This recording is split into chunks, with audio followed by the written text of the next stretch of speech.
अस्सलाम वालेकुम। कहानी को आखिर तक पूरा सुनिएगा और अगर आप चैनल पर नए हैं तो सब्सक्राइब ज़रूर कीजिएगा। माँ जैसा कौन।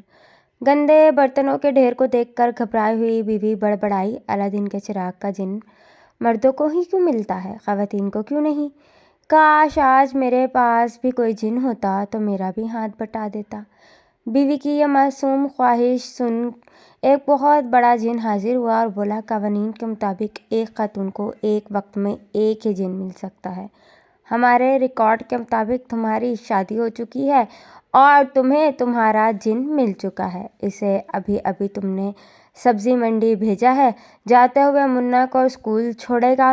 रास्ते में वो टेलर से तुम्हारा सूट लेते हुए ग्रोसरी स्टोर से घर का सामान भी लेगा और फिर मेडिकल स्टोर से तुम्हारे लिए सर दर्द की टैबलेट्स भी लाजमी लेकर घर छोड़ेगा और उसके बाद फिर वो अपने काम पर चला जाएगा।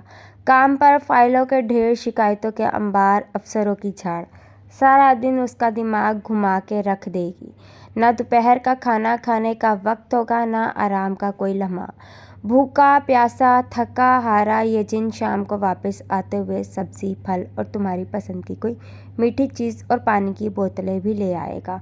मुन्ना को ट्यूशन वाली आंटी से उठाएगा और रात के खाने के बाद तुम्हें आउटिंग कराने के लिए भी ले जाएगा।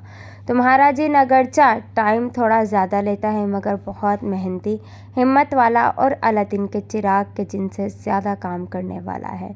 बीबी, अपने जिन की कदर करो। अल्लाह हाफिज़।